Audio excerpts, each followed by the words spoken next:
Get your cap, get your gown, and get your wedding ring. This is Black Love Lens, and you guys know the drill. I want you to sit down, get comfortable, share this with a friend, and join the conversation. Look at me, scrolling.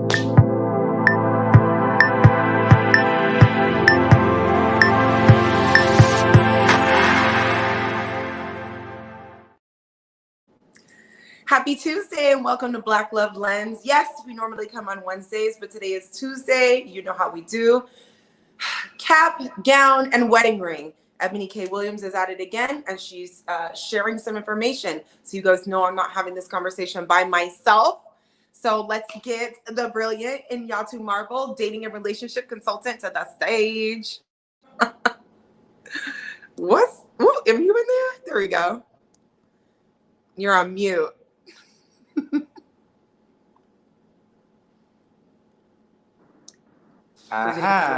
There we go. Getting our lives together.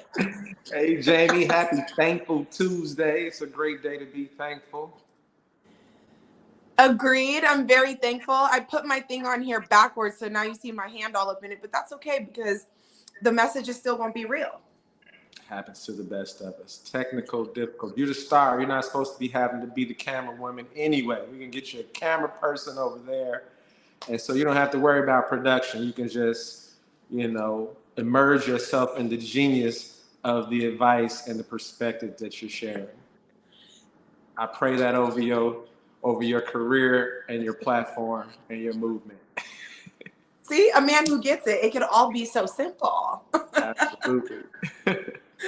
So this will be a fun one. Eboni K Williams, our girl. She told us not to date bus drivers. Now she's telling us to get your cap, gown, and your wedding ring. Okay? Oh, that's the same lady. I did not know that. Same lady. This is the bus driver lady. Hilarious. So why don't you guys join us while we get into this viral clip, and then we're going to discuss it. So please feel free. I see you guys in here. Share in the comments your thoughts, and if you have any questions so we can get to it. Y'all ready for this clip? Let's go. The reality that needs to be said out loud is that as Black men age, their desirability increases. Thus, their optionality of women is always expanding. And the exact opposite is true for Black women. As we age, doesn't matter how much money we accumulate, our degrees or professional accolades, the reality is that our marriage and partnership market value is depreciating with every passing year. No matter how good we look, no matter how fit we are, men are still seeing primarily our presumed dwindling fertility as a knock against us. And speaking of fertility, that is another reason that I want younger Black women to seek marriage and partnership in college or right after, if that's what they choose. Because the number of college-educated Black men is so low when compared to Black college-educated women that we're all going to be targeting the same small pool of men. And as we heard today, on most campuses, there's like 7 Black women students for every 1 Black man student. Y'all do the math. So here's my advice. If you are a young Black woman in college and you know in your heart and in your head that you want to prioritize family, I suggest that you simultaneously pursue that MRS degree right along with that BA or JD.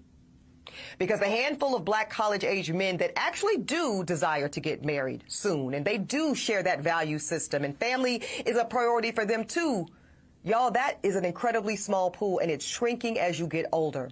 And by the time you reach my age, 40, you will be faced with different choices relating to life partnership and motherhood.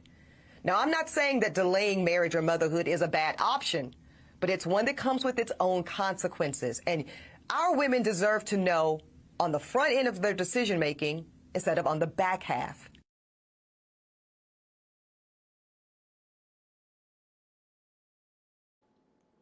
Ma'am, that was loaded. That was super duper loaded. And so, yeah, like a few people sent this video to me and they was like, I know you're going to discuss it. Okay, I'll discuss it. Let's discuss it. There's some truth in what she said. And she gave some, if you listen to the whole thing in detail, she gave some qualifiers like if and things like that, if you choose, so that it's not supposed to be this sweeping generalization like it sounds if you didn't catch those qualifiers. But I hate doomsday messages, right? I don't want Black women to make decisions about romance and love based on doomsday coming. Right? There's just going to be this day, and there's going to be no men left. And the same way, when women say, you better, find a woman before you get a stroke, or who gonna take care of you when you can't take care of yourself. I'm like, I don't want to choose a wife based on my prediction that one day I won't be able to wipe my own butt. And I need to have been with this woman for at least 10 years for her to be able to be willing to do that. I was like, I don't want that to be the reason why I choose to get married, because I'm worried. I'm afraid that it's not going to work anymore. I'm afraid of these things. So yeah, I don't like the fear speech. And so in that regard, it's almost like, her best Kevin Samuels rendition. These are all things that he said before. And again, not disqualifying what she's saying as total lies or total BS or anything, but presentation matters to me. Right? Yeah. And so with that being said, I think there are women who chose their careers and really focus on grades and graduating at the top of their class and getting all the degrees that they want, and elevating through corporate America and or entrepreneurship. And some of those women are wishing right now that they had someone to share it with. Mm-hmm.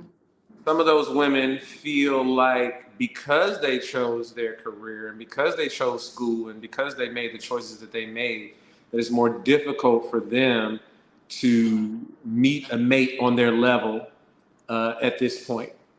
And on the flip side, there are some women who got married right out of college, went ahead and started a family. And then when the kids turn 15, they get divorced and going back to school because people miss whatever they didn't have. And life is about balance. And so what I will say is that women do need to put the level of effort and energy and discipline and consistency into understanding the right mate and understanding themselves and what healthy relationships look like as they do into other things if they want to have a balanced life, right? And I have seen women really place romance on a low priority as far as effort and energy and intentionality. Not all women are doing, not even saying most, but I've seen women who are focused on their careers. Like if it's something for work or if it's something for a side hustle or a business or anything like that, they are on top of it. But in their relationship, they just can't figure it out. They just can't do the homework. They just can't pass the test. And so that's what I'll say about what Eboni K had to share. Yeah, no, you brought up, per usual, so many good points. And definitely one of the first things I was going to say is, okay, yes to the doomsday speech. I'm tired of hearing it. People don't understand, like, your words are casting spells, and then you're putting it in the media. And being somebody who has been in the media and in all these things, we have a responsibility. And I just think it's about time we use that responsibility to the betterment of all, because people's mindsets, the way they view things, the way you put things out there, it matters. And this narrative at this point is becoming a trance. And it's like you said, it's partially true, but there's so many inaccuracies. And to be honest, I think we're having the entire wrong conversation. This is the wrong conversation. First and foremost, I'm really ready for when we have these conversations. And I didn't watch the whole thing. So let me say that. I didn't watch her whole whatever. So she might have said some stuff. Right. Outside the clip. Right. That part. So, but just based off of this clip, because this is what millions of people are watching. Let me say this first. You're very right that us women, especially at that age, we need mentorship, assistance, guidance, a married auntie of sorts, somebody to help us, because we don't know a thing about how to vet and choose a partner. Nothing. Right. Not even, we're still in the age like, he's cute, our hormones are everywhere. It's just, he looked good and he this and he that. We're still choosing based off our wounds that we're unprivy to. We don't know what's important about, like, we have it all confused. So rushing the idea of get married in college without that pretext is kind of like, but what are you really saying, girl? Like, you just about to have people out here as lost as my friends and I were. Because we were trying to do that. We were trying to get wifed like this. I was 19, I was 21, engaged, 22. Like, we was about that life. That's what we thought. And not only that, a lot of us didn't go to college. The people I hang out with, some did, some didn't. But we didn't know what we were doing. Number one. Number two, I would like the conversation to, at some point, be geared towards to interest men in being husbands. These men aren't being taught how to be husbands. These 24-year-old men out here, you know, they weren't raised. The same mentorship women need, men need as well. So if we're going to push this narrative that women need to get married, who do you think we're marrying? Like, the partner has to be equally as equipped to not only have the desire, but the characteristics to even want to enter these things. But what I find is, you know, it can be a little juvenile, like, you know, the whole sow your oats, you're in college, have fun, da-da-da. I don't think men are getting the same messaging, like, boy, you better lock it down. You better not, you know, so I just feel like the conversation needs to be a little bit more well-rounded, and we all need to learn what it means and what the weight of a relationship of that magnitude means to us and how to navigate that before anything. Interestingly enough, and I don't want to say that I'm average or that my friends are average, but towards the end of college and right after college, me and all of my friends were trying to create a partnership. I mean, like, very, very intentional. And what's funny about it is that hip hop music had an influence on that, right? We were Wu-Tang fans and Nas fans, and they were saying things about how important it is to have the right woman next to you. You're the sun, she's your reflection, the teamwork, family unit. My C's marry his C's. We were just all on this, like, family village, family conglomerate thing. And even the guys who weren't my friends, a lot of guys went and got married straight out of college. I tried to get married pretty much straight out of college. And so I can't speak intelligently on what the messaging is to 21 and 22-year-olds that they're listening to. Right. That's a whole other thing in this day and age, right? Yeah, but that was a thing. And but, you know, just like you said, to the great degree, even though that was our desire and we were trying to be intentional about it, we didn't fully know what we were doing. And certainly the women that we tried to create those situations with didn't fully know what they're doing. So again, life is balance. I had a therapist say to me, and this really, really made sense. It said, when you turn 21, you're an adult legally, but you just became an adult today. So you're a baby yet. You the day you turn 21, you're adult, but you have been an adult for a few minutes. You don't really have any experience with it.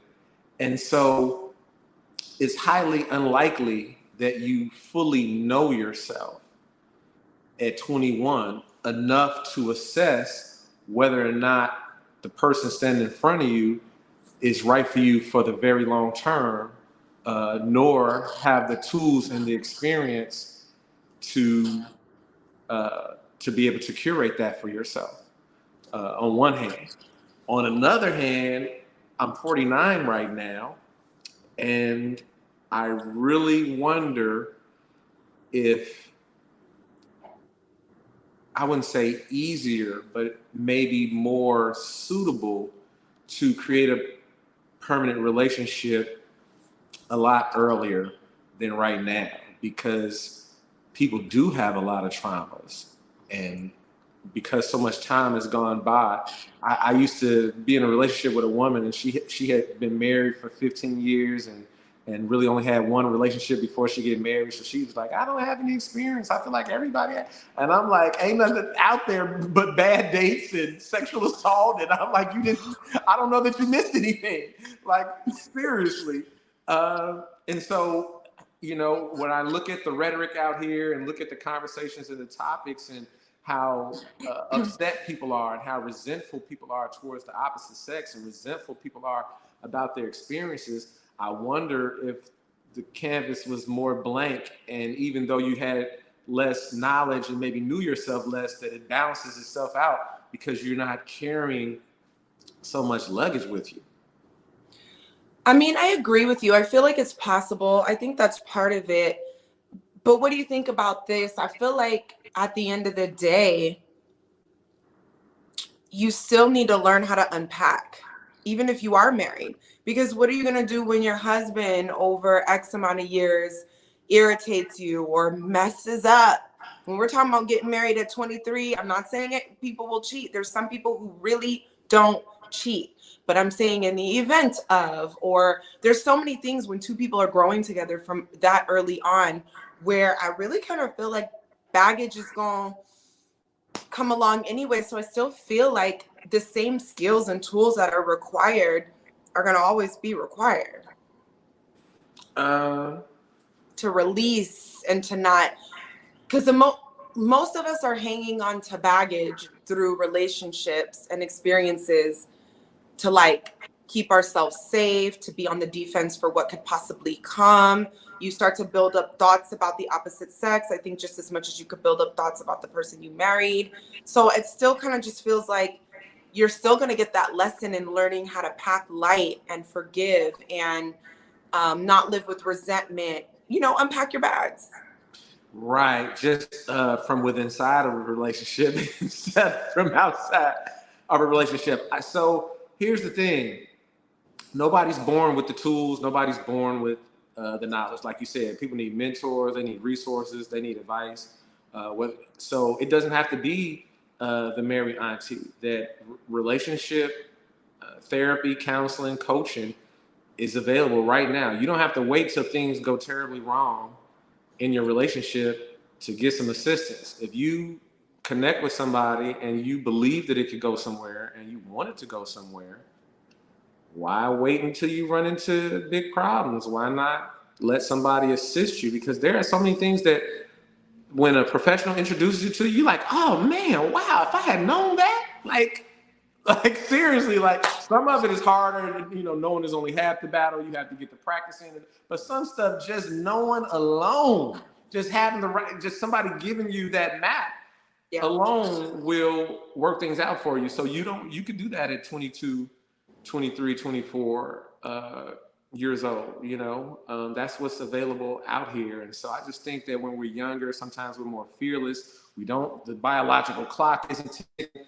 Things are going crazy. And then, like I said, I went to school in the South at HBCU, Tennessee State University, go Big Blue, go Tigers. But man, the women in the South, their families were actively involved with trying to help them find a husband. And when I went to women's houses from down south in college for dinner or just stopping by for them to pick something up for their parents was in my face. Like, asking about my history, my family, my background, if my parents were married, and I've had fathers talk to me about, marrying their daughters, like real conversation. What you finna do?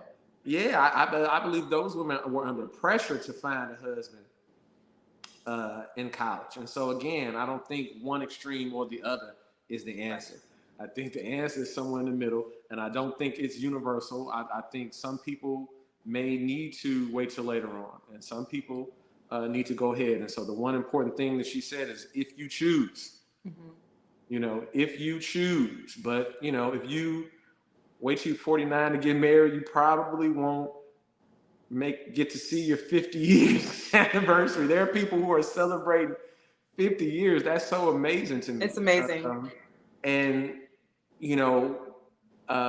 I saw some couples when I was younger where I didn't think they were going to make it. And I probably was like, see, that's why, I didn't go that route early or whatever. But they worked it out, figured it out, and got to a really, really, really healthy place. And so you're going to go through some challenges and some obstacles either way. You're going to go through some heartbreak either way. So who's to say which one is better? And so what I advise everybody to do is pay attention to yourself, right? Customize your experience for yourself and recognize what's right for you and not necessarily what's right for everybody out here. Because, lots of people who didn't graduate from college are successful, men and women. So that is not like that part. the ultimate checklist thing anyway. I know some people who graduate from college that are bums. Yeah, right? That's They right. do nothing with that degree. I don't know if they learned anything with that degree, because a year later they was asking me questions. I was like, you was in class with me, right? Right. like, I don't understand business. I'm like, Yeah. wait, what? We went to school for it. What do you mean? So at any rate, yeah, be able to discern, be patient, ask God or the universe or whatever you believe in to send you some signs and see how it works. But there is no cheat code. There is no, if you do it this way, if you wait, guaranteed it's going to work. If you jump early, guaranteed it's earlier in life, guaranteed. There are no guarantees. So be brave. Don't make decisions from a place of fear. Don't fall for the doomsday message. You want to choose love, romance, career, everything from a healthy place, from a place of strength. You're feeling strong mentally, spiritually, emotionally, physically. Then you probably make good decisions for yourself. If you're feeling fearful and bad and nervous and you got anxiety about it, you're likely to choose something bad for yourself, no matter what category of your life. And so I think if you follow that, you will make the right choice. And even if you make the wrong choice, you will be okay and live to love another day. You will be okay. There is life after heartbreak. I promise. Indeed. But really, there are men and women who are super successful who I've seen express like they are so hurt that they don't have anybody to share it with. And some of those people reach a level of success where they don't feel like they could meet someone who could just get to know them for them and like them for them, that there's going to be all these other things involved with. And I remember being young and me thinking about that, like, if it happens later, who am I going to trust? Like, these friendships who people who knew you before, who loved you before, who supported you before. And so, yeah, there are pros and cons either way.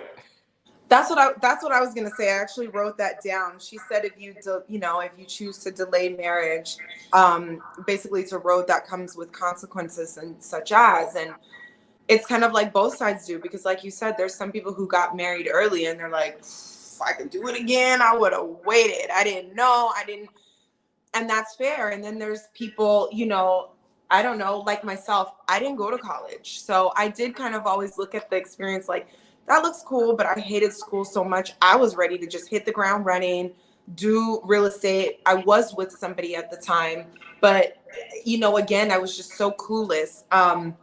So I love how you said that, you were in the South and in college, and that there were these 2-parent Black homes that were, you're dropping stuff off and do whatever. And their parents are like checking you out, trying to see what you're about. I feel like you need that. I feel like women need that. But it's just not everybody's story. So like you said, it's got to be tailor-made to what you've got going on. So I have a question. Like, we're all out here just doing the best we can. For sure. So I have a question for you. Okay. Do you feel this way? Does desirability for a woman decrease and depreciate every year that goes by? Is it just I'm so glad you said that. I was supposed to address that first. She said so much that I forgot that she said that. She started saying that. That was the first couple sentences out of her mouth. So let's be real here. Every man's options are not increasing as they age. I was perplexed. Even though this is the most sexually liberated time in history, there are still plenty of men who, judging by the way they act, have zero access to women. And on the other side of that, wow, there are women who age like fine wine, women who I did not notice or pay any attention to in elementary school or high school, who grew up to look amazing.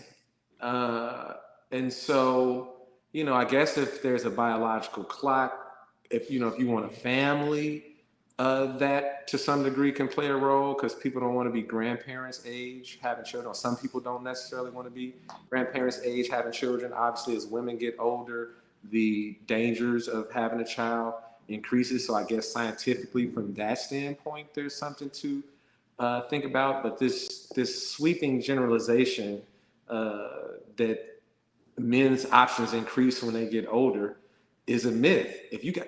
As your money increases, your options increase. No matter what age you are, if you're willing to pay, because older women who date younger guys, they pay, right? And if you're willing to pay, there are some younger people who are willing to participate on both sides. There's some young men, if you're gonna let him drive your car and drop you off to work and buy him the PlayStation 5 and buy him kicks, he's gonna cooperate with almost everything you say.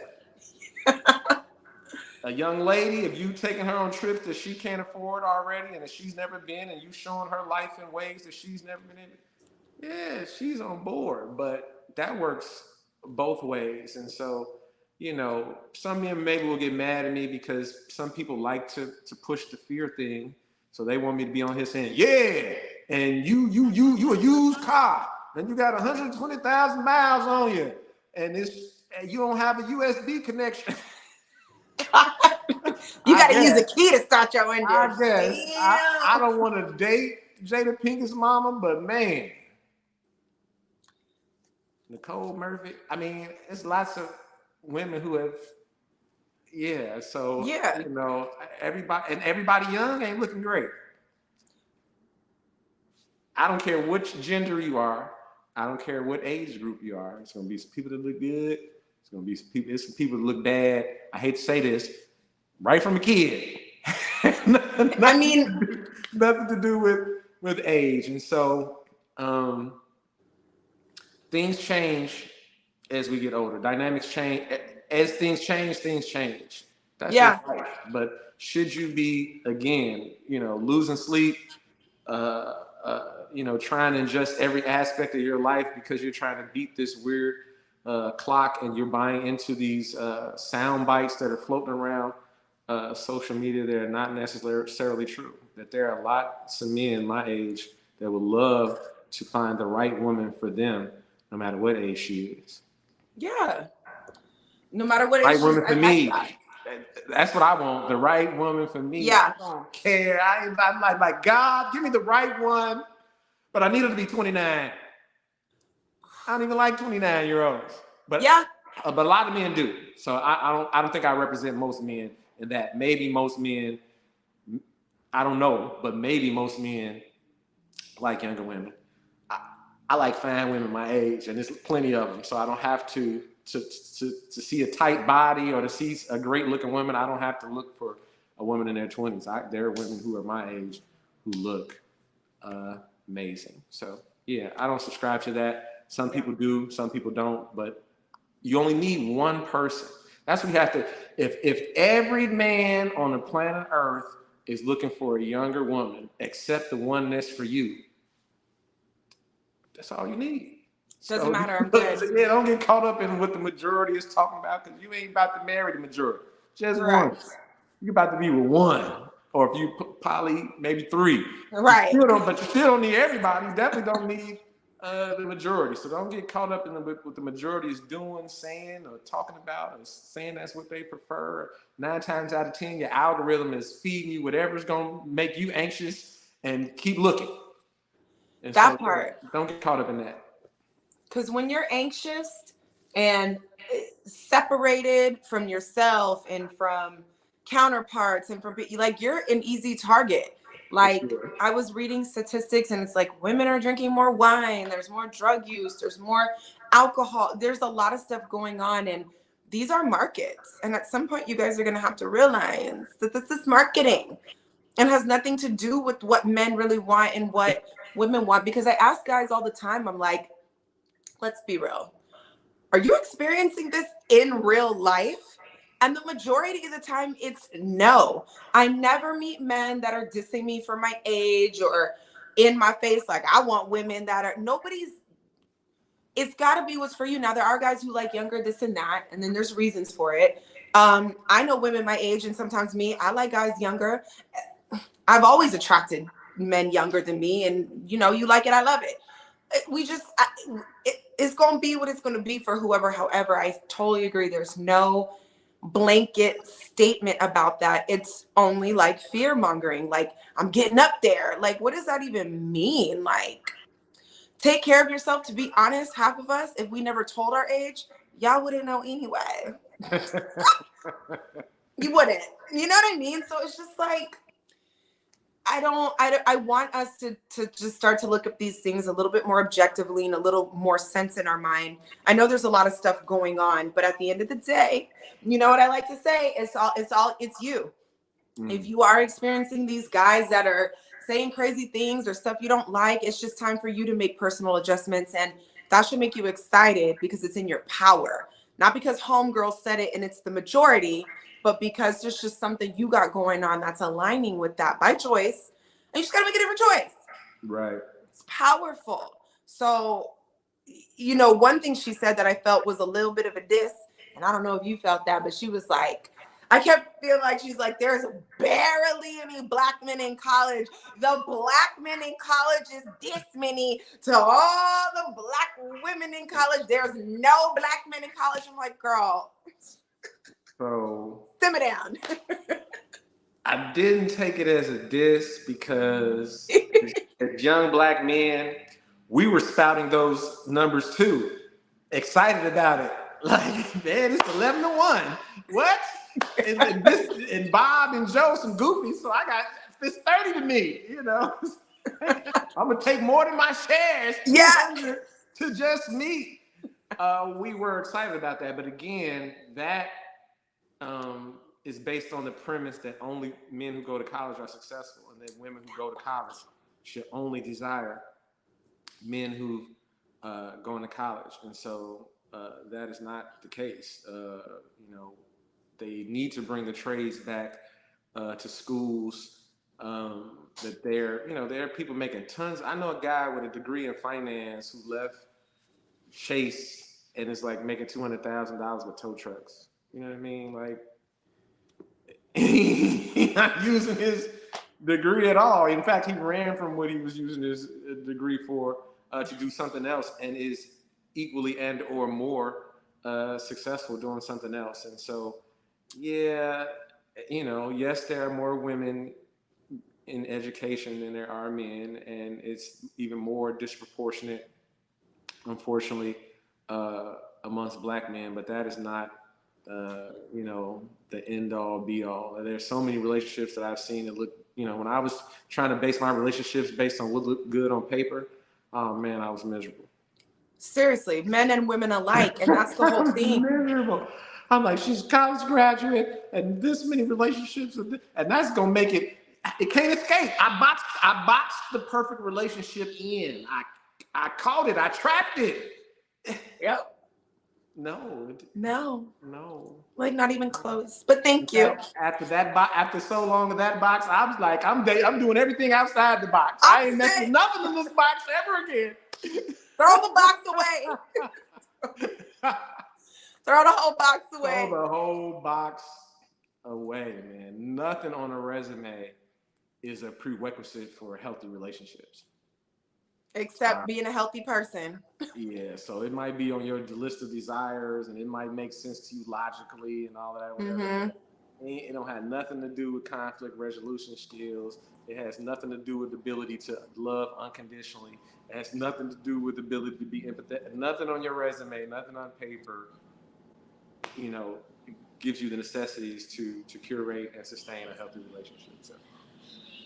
Yeah, no, I completely agree. Maybe I just heard it differently a little bit because, again, I didn't go to college, but it was like there were so many other men than that available than just the ones that were in college. And then, you know, typically I mean, I wasn't even meeting men in college, to be honest, because I wasn't there. Right.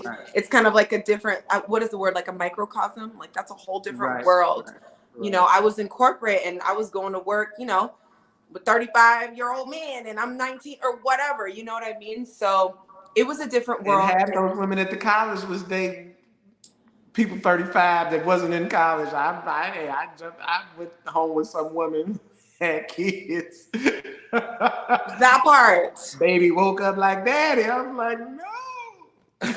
She's like, you do kind of look like him. Y'all light skin. I'm like, Yeah. I ain't never coming back over here. Not mine. Let me get out of here. But she had a drop top BMW and I was a 18, 19-year-old. I thought that was the age. That was my claim to fame for that in that moment. Like, man, yeah, they pulled up in a drop top BMW. I'm about to go hang out with her tonight. Nothing else. Yeah. No other information. Because you're young. Yeah. Yeah. And like you said, too, you know, we're supposed to be adults at 21, but scientifically, I don't even think our prefrontal cortex is fully developed, right? Isn't this just something that we societally came up with as a good number to just say, get out there and figure it out? If you think about the dumbest things you've done in the history of your whole life, they probably was when you was 21. Because that's when you had the freedom to do it, but no sense. And you were so frantic with the new freedom. No sense. That you went crazy. Like, college. So I don't know,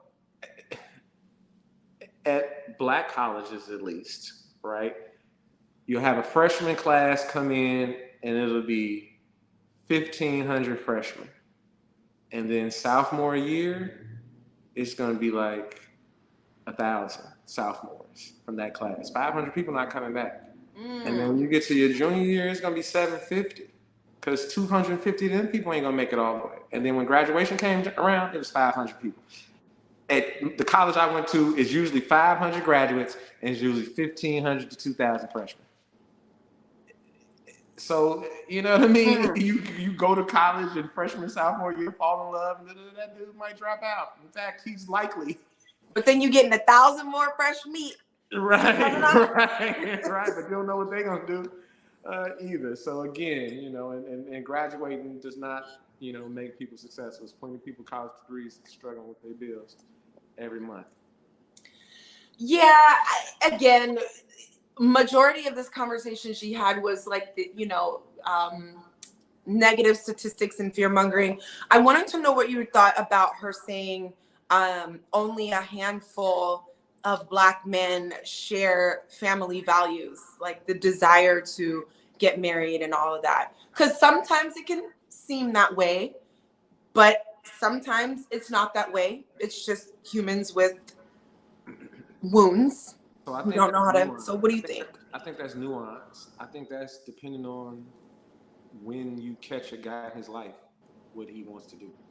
That what I wanted to do when I was 22, I wasn't thinking exactly the same by the time I was 26. Mm-hmm. Whatever I was thinking about doing when I was 26, by the time I was 30, I wanted to do something different. And so I've gone back and forth between, in 17, 18, I thought I found the love of my life and wanted to marry her, even though I wasn't old enough to really make that decision. And then I wanted to be single and dating and unsupervised. And then I found somebody, and then right before I graduated from college, and then I wanted to make it happen again. And then that didn't work. And then I was like, hell no, I'm about to be single and James Bond for the rest of my life. And then, so it's just all these phases and stages. Yeah. But I suspect that most men who, have any type of significant age on them, at one point or another, that is what they want is, did you catch that man at that time? That's what I keep hearing. I keep hearing it's a timing thing. Mm-hmm. Mm-hmm. And it's not that, because a lot of, there's some weaponized memes going around that men wait till their stuff don't work no more, till they older, to want to settle down. But again, I know a lot of guys who right around that 21, 22 age who were like, I want to find the right one right now, and determined and like actively trying to do the right things to be able to make that happen. Some succeeded, some didn't. And so, again, it's just when you catch them. My son used to be 10 and 11 talking about his wife and what he was going to do with his family. I used to be like, It's so I'm cute serious about before that, boys right? get their heart broken. Yeah, right. But then he said, right later, it's like, that's not until what happened? He gave somebody some earrings and she dipped or something. Right. It went back. It's gone. So between 11 and 21, I think it's gone back and forth like 3 or 4 times. I'm sorry for telling on your son, but God bless. It's with love. We love it. It's adorable. Yeah, he's been more serious about getting way. married at different ages in his life and less serious about it at different ages, even at that very young stage. And so I think, depending on what a man's experiences are, depending on how he responds to those experiences, that's what dictates whether or not men are ready to get married. And again, a lot of men, they just being macho. They're not admitting it out in the world. Or behind closed doors, they like, you mine, baby. Like some of these boys, y'all like to be loved like you're a baby. Stop. Yeah, men can be we soft and possessive. And I just saw some video. The dude stood up like, I'm okay with me being with other women, but my lady never. Yeah. Right. Okay, exactly. So yeah, men desire monogamy a lot of times. It's just sometimes men just don't think they can get it. They're afraid if they admit it, they'll be referred to as a simp. They're afraid if they admit it that they'll be taken advantage of. And that's actually a reasonable concern. That it is. I got tired of the narrative about Black love being negative. I got tired of the negative about marriage being negative. Never been married though, but still, like, come on now. There's some happy marriages. I've seen some happy marriages out here. And so I said, there's enough people warning about the dangers and the cons of marriage. I'm going to be on the other side of that. So I come with the dear future wife and I have an epiphany and I'm sitting at the kitchen table and I make 55 dear future wife memes in one night. Like, I'm about to promote these. This is how I feel. I'm about to promote these once a week. And people gave me all type of weird accusations, 1, and 2, it did make me a target for women who were in a hurry to get married. They're like, okay, he ready to get married. I'm super ready to get married. Let's go. Let's go. And so as a person who wants to be liked for who I am and not just because I want to get married, a person who wants to be liked for who I am, just not because of the perception of success or whatever it is. I do want genuine, authentic love, that if all of those things fell off, that there's something in me that can't fall off, that you love and you want to stay connected to, and you can't imagine living the rest of your life without that part. And all the correct. It's like icing on the cake. And so, yeah, no, I that's not how I feel. I think you brought up a big point, because when you were talking about men being concerned about being taken advantage of, you're right. That is a logical concern. And when you hear things like we hear in this video and a lot of the stuff that's going on, it absolutely puts women in the mindset of now we're almost in our masculine being task oriented, like this one done, married, what we doing? And we don't know you. Right. We don't know you. Right. And then they wonder why the divorce rate, because that's another thing we go to, is women are the highest initiators. Yeah, because we keep getting told if we turn 35, our hoo-ha's turn to dust and we're not worth a grain of salt. So we better hurry up and get it. And now it's like, it's all wrong. And it's really putting you guys in a situation, like, it might sound good to some guy, like, yeah, y'all better get it together. You gonna end up being alone, and it might sound and feel good. But no, you're gonna have women coming after you because they're 34 and a half and they're not finna cross over and they don't care. You got a little money, you gotta, and whatever. And they don't like you like that. Yeah. It's now security and show and all of this stuff. Yeah, I'm gonna say it's life. Just, there is no universal decode, right? It's like there's a saying: when a person shows you who they are, believe them, right? And that is true, right? But at the same time, life has taught me that listen to what people say so that you have that in your mind, but then watch what they do too, because what people say and people do doesn't match up all the time. Like, you really can't listen to people. Like, I'm not trying to be funny, and it almost sounds like bad advice. Like what? What do you mean? Don't listen to people. Okay, Barack Obama. Basically, him and Michelle Obama's favorite argument was his argument against the institution of marriage and her argument for the institution of marriage. This man is knocking marriage for the entire time that they're dating.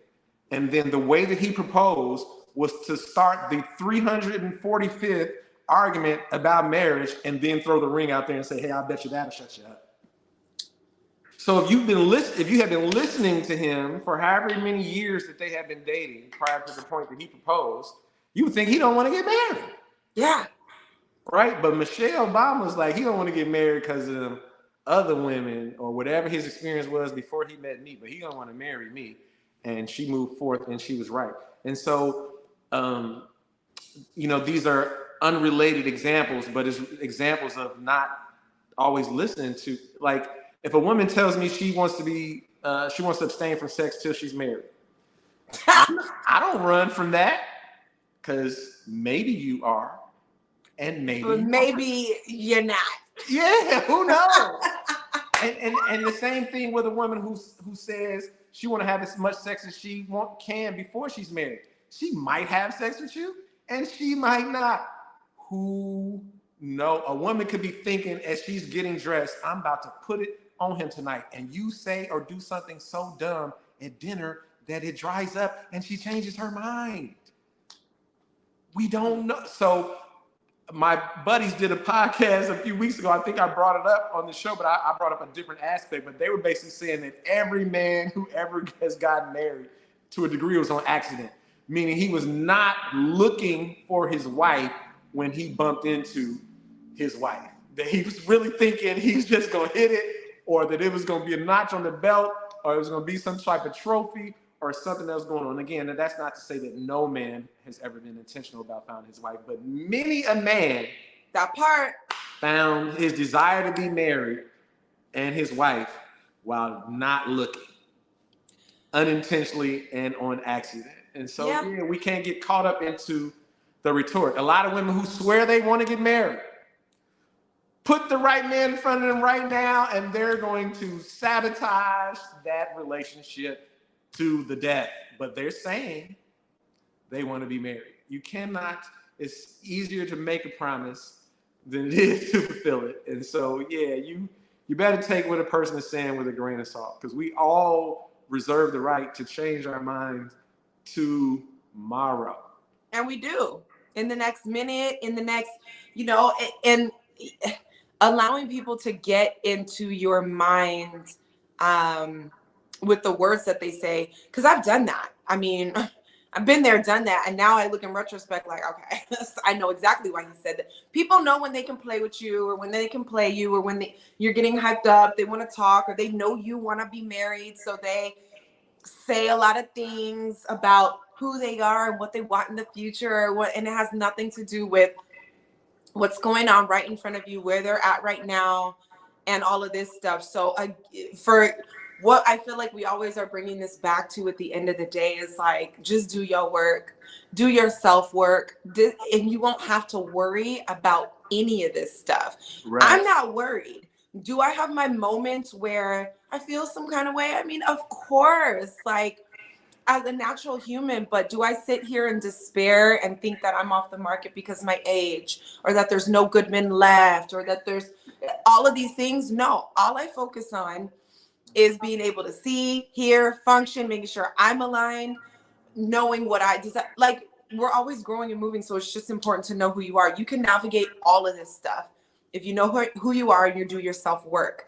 I did a talk, like a little master class with a couple therapist friends of mine on red flags.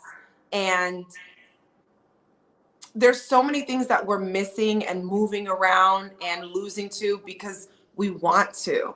And I don't mean like we're like, yeah, I want to be the dummy today, but it's just like we avoid things because of our ego or the way we were raised, or because we think we can control a situation, or we're desperate, or we're lazy, or there's so many things that are the real demise of relationships that literally have nothing to do with anyone else. It all is primarily based on what you're willing to entertain. So until you can figure out why that is, baby, whether you get the cap, gown, and ring, or it comes 20 years later, or you do it and get divorced, or do it later and live happily ever after, it's still a you job. That's never going to change. I agree totally. I agree totally. And any type of relationship that stands the test of time is going to require some flexibility and fluidity. It's not going to be the same rigid thing for 30 or 40 or 50 years. You know, married people say they fall in and out of love, that they have to re-get to know each other, because slowly but surely over time we're changing. Sometimes you miss the way that the other person is changing. And so it's what you said, you know, you have to continuously do the work. Don't be afraid to do the work for maintenance. Don't feel like when everything is bad and you're desperate or you're sick and tired of being sick and tired is the time to get some resources and some help. When you full of energy and you feeling things are better than they ever have been before, it could be a great time to get a professional to help you keep it at that high level. And so, you know, in the end, it's what you said, you know, being healed yourself, healing individuals to connect healthily. Hitch will get you hitched every time. Be a healed individual.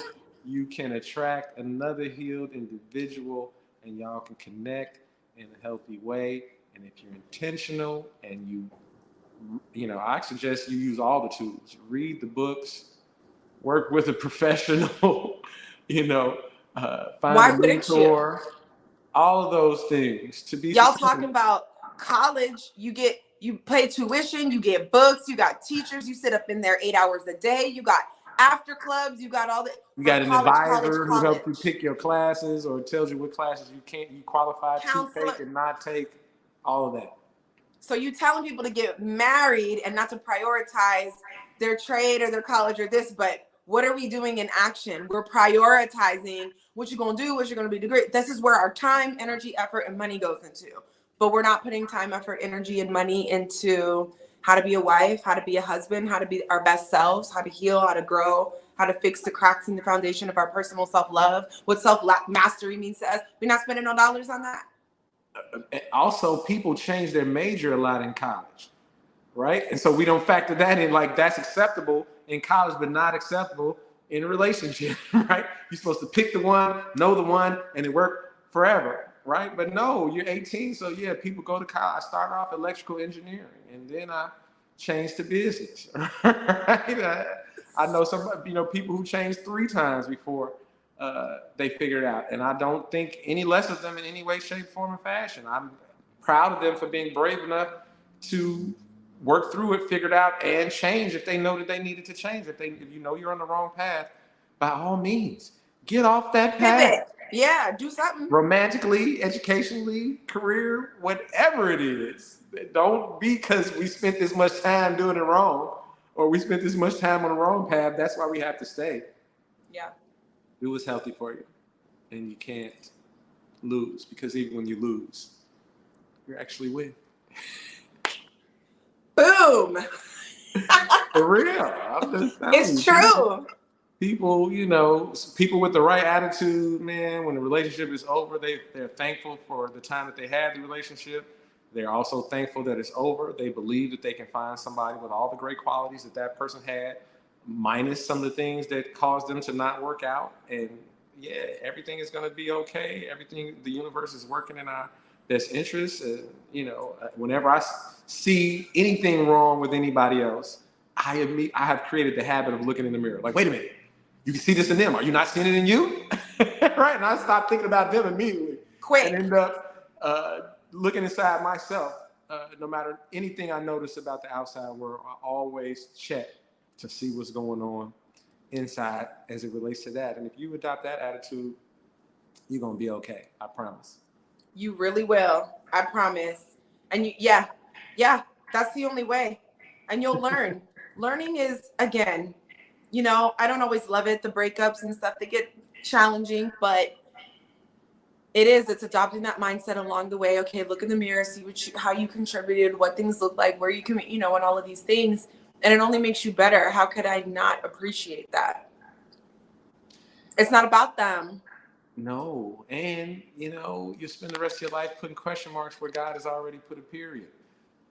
God heard you say what you wanted, knows what you're ready for.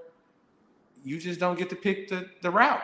You don't get to control the GPS. We're not going to make the two rights and the left like you said. We're going to swirl around and hit the highway all the way around, come back around. But sometimes, boy, you're going to get there all the way when around. you're ready for it. Man, I've seen so many people get things when they weren't ready for it, and it's awful. And then it's torture after that because you're like, I had it. I knew it. I knew it. Mm-hmm. So yeah, be okay with the fact that you're not ready for it. They're, some of the worst people you could ever be in a relationship right now, the people who are walking around telling themselves that they totally healed, and it's 100,000% the rest of the world. Run. Everybody has room for improvement. Everybody has room for more healing. Everybody has more work to do. It truly never ends. Do not ever adopt the I have arrived syndrome. What does that even mean? The world is then you're dead. If you're not growing, you're dying. You're dead. It's period. So to my college people out here, don't worry. To my people who are in the middle of their careers and they didn't do that, don't look back with regret. Live in the present. Live in the moment right now. Do the work. Go to thehitchagency.com. Go get the Sassy Method and create what you want right now today. Don't worry about later and don't worry about the past. Stay present in today and do what you can do to curate what you want today, and it is bound to make its way to you. And choose to have a good time while you're doing it. Make a choice to have a good time. Oh my God, if it's fun, not fun, you're doing it wrong. What are we doing if it's not fun? I don't mean to say anything that would lead anybody to believe I'm not serious about wanting to get married.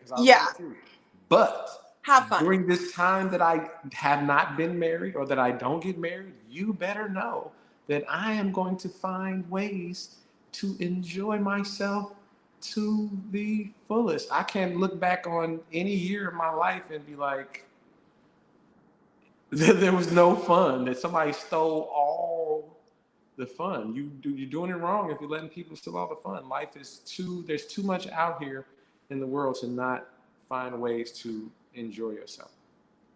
Period.